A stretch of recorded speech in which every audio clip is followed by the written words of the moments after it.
friends, and welcome back to my channel. So today I really need to repot this philodendron pink princess. Like, it is a decent sized plant, but it's in a very small pot and like it's time. It also needs water, so good thing I'm doing this. Like it's just definitely time for it, and I want to give it some support as well. It's not got any, and like as you can see, the leaves have gotten smaller a bit. They're still quite pink, but they have gotten smaller since they were down here, and I just want to give it some support to make sure that it is happy and healthy, so I'm going to be doing that today. My name is Emma. If you don't know me already, I make houseplanting videos all over the internet, so if you want to follow along with my houseplant journey and learn something along the way, stick around, watch some of my videos, and subscribe to my channel. I know you want to sit in my lap. Leave it, Cleo, that's not for you. Maybe you'll like this. Cleo.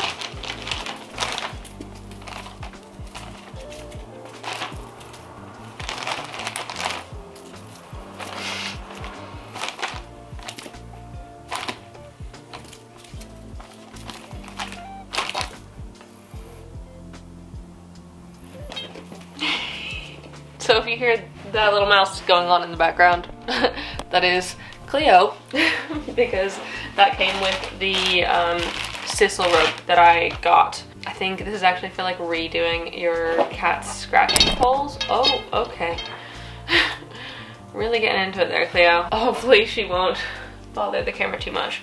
But I got some sisal rope and I'm gonna make a like plant support out of it. So let's start on that, I guess. So I have these plastic stakes. I have quite a few. I could only get them in a pack of 5. I think there might be like metal coated in plastic, but they've got a pointy end where it's gonna go in the soil and a less pointy end. And I'm just gonna wrap it with this rope because I don't want like a super thick pole in there. And not that I don't see success in my pink princess with the moss pole, the other small one, I just think it needs support rather than something to grow into. Could be very wrong, but I'm gonna try this out and see if it works and take you along with me and show you how I'm gonna do it. Sound good? Cool. So I got this sisal rope. Like I said, I think it's for like re-upping your cat's scratching posts. As you can see, Cleo is a fan. Let's get to wrapping. I'll link all of these materials down below in the description, so if you're curious about any of them, you'll be able to find them. So the first thing I'm gonna do is I'm gonna make, I think it's called a double fisherman's knot with this thing to like secure it to the top. So the best way that I found to do this is to hold the pole, and this is the top of the pole, not the bottom, and grab a length of the rope and hold the rope in next to the pole, and you want to do a loop. So you go around it. The second loop, you want to cross back closer to your original hand, go all the way around, underneath the rope that you've got in your hand there, and then pull that tail through both of those loops.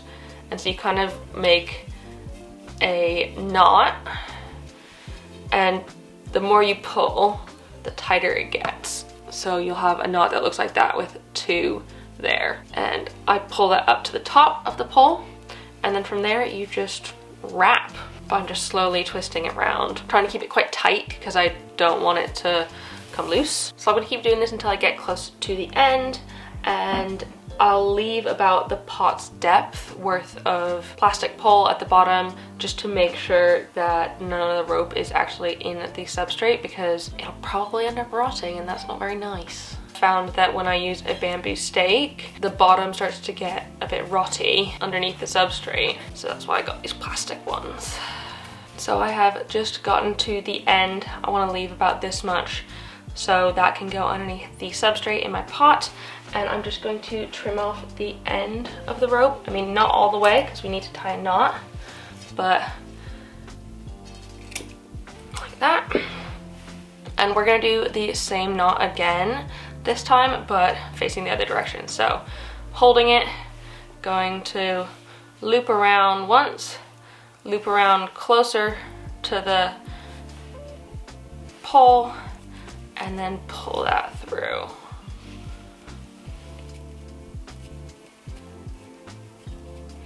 And this takes a little bit of effort to try and like get the knot to be right up next to the base of the pole, but you can kind of shimmy it about and get a nice tight knot. So there you go.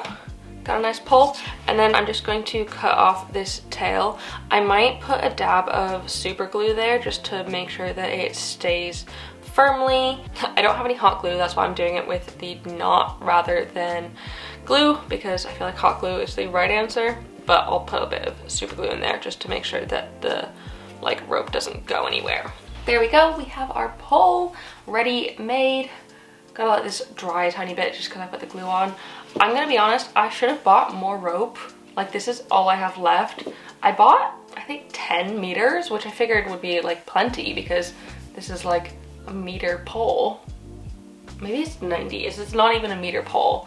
And like, it was not nearly enough. I mean, I suppose I could have like tried to calculate it, but I'm not a math expert.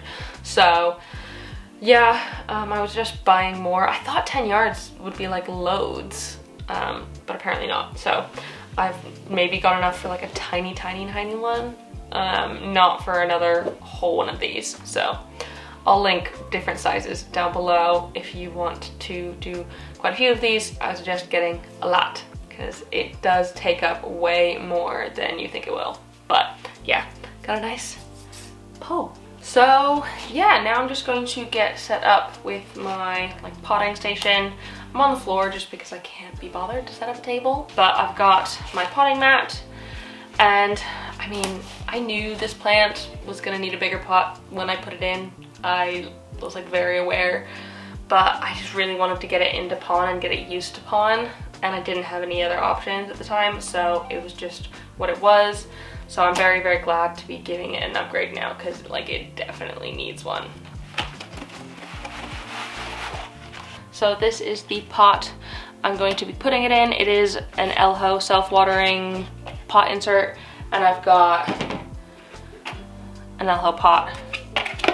It just fits perfectly in, so gonna do that. I think it's gonna be a great size up for it because it really, really needs it. So in the bottom of the pot, I'm gonna put it in one of those holes there, just to give it like support all the way down to the bottom, because it is not flimsy, but a bit.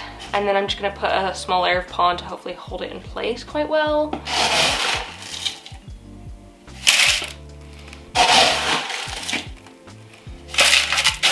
So that is actually staying really well, better than I expected it to.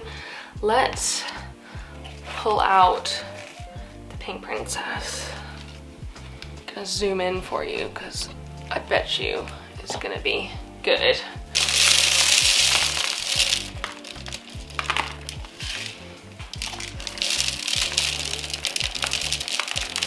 So that is my pink princess. It's doing it so freaking well. I think it's actually really loving pon. I'm not surprised because a lot of my plants really love pon, so I'm gonna keep it in there. Now I need to decide what side is the back, because I guess I want the back to be on the pole. I think probably like that. Does that look all right? I think it does, and I'll like tie it to the pole a bit more. Yeah, let's fill in some pon around it.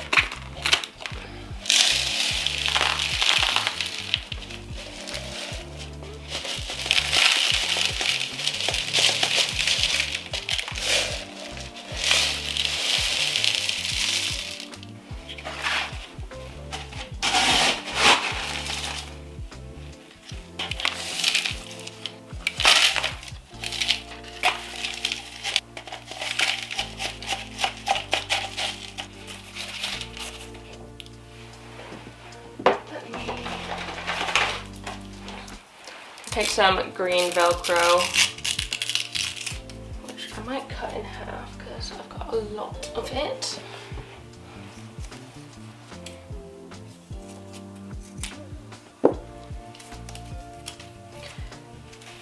just going to wrap it around there and around here.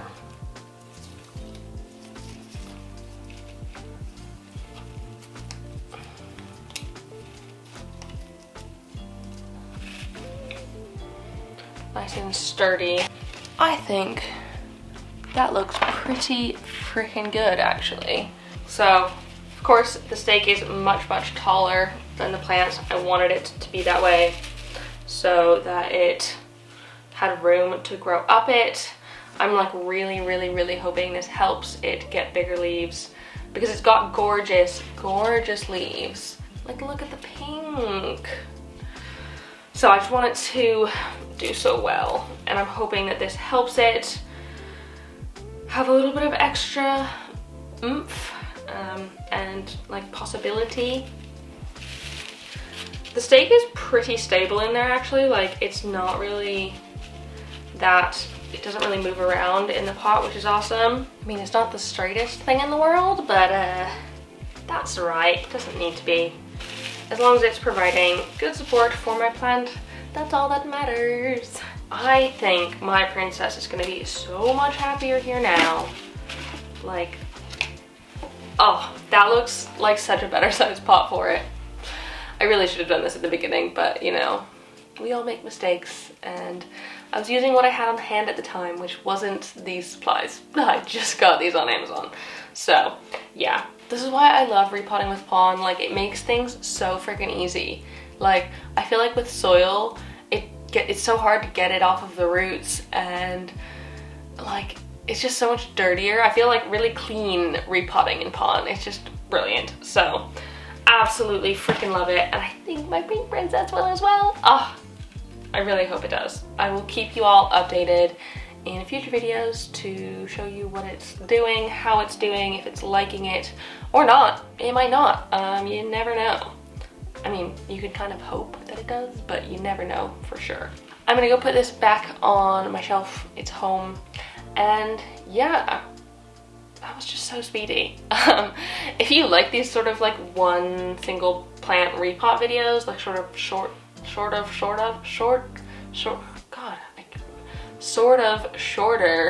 videos, let me know. I've been doing quite a lot of long videos lately, which I really enjoy, and I like watching those kinds of things, so that's why I like making them. But sometimes a little short, easy one is nice in there too. So yeah, if you did like the video, please give it a thumbs up down below and leave a comment letting me know if you like this sort of thing and other plants you'd like me to talk about in the future, and subscribe for more. Thank you so much for watching, and I will see you in the next one. Bye!